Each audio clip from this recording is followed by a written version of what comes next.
Alright, this is Becky Riceware. I am on my Rimoldi industrial 3-thread serger, an Italian manufactured 3-thread serger that has its thread stand, a clutch motor.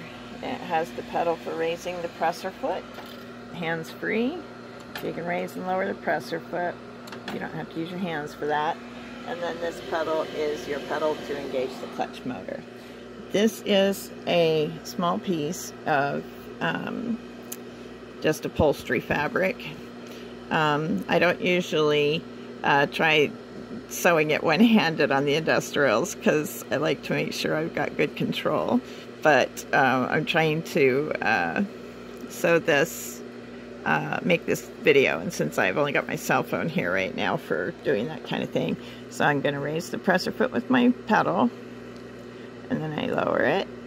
I'm just going to turn this into a little glasses case, I guess you could say. Let's see here.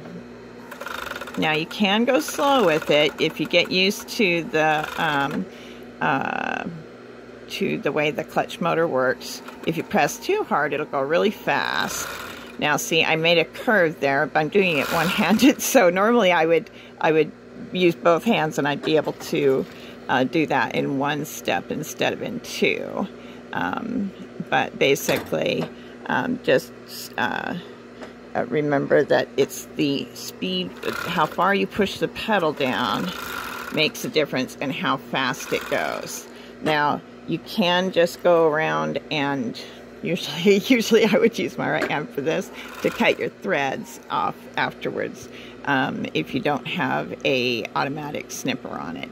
Now, because I'm using dark gray thread on here, you can't see it very well. I'll show you what the thread chain looks like to give you an idea.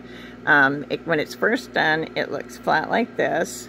You can smooth it out to make it longer, you know, slimmer, and you can snip the thread and tuck it underneath using a tapestry needle, like I did on the little bags I sent you pictures of.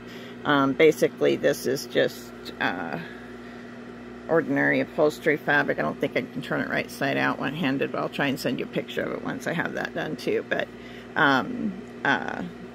basically, it trims the edges and finishes them all at once. And like I said, if I did, normally what you would do is, I'll show you on the other bags that I made for the school teacher.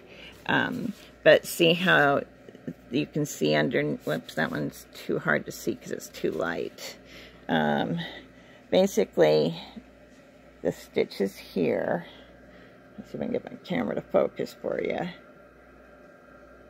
I think you can see it. Can you see where I tucked the tail of the thread underneath there? You can use a tapestry needle to do that, which is just a large, thick needle with a great big eye, so it's easy to thread yarn or thread tails into. And you can tuck it in with that, or you can actually use one of the little spaghetti strap turning tools to pull the thread underneath. That's actually my favorite tool, but I don't have it out here right now for tucking the tails. That's what I do to tuck the tails so that it looks all finished and nice and pretty when I'm done, so that I have no unfinished edges. Because literally you snip the threads, leaving just a tiny bit, and then you tuck it underneath if that's the way you want to do it. And or you can also use a seam sealant, and you can put a drop of seam sealant at each location where you want to cut the thread off, and once the seam sealant dries, then you can snip the thread off and it won't come undone.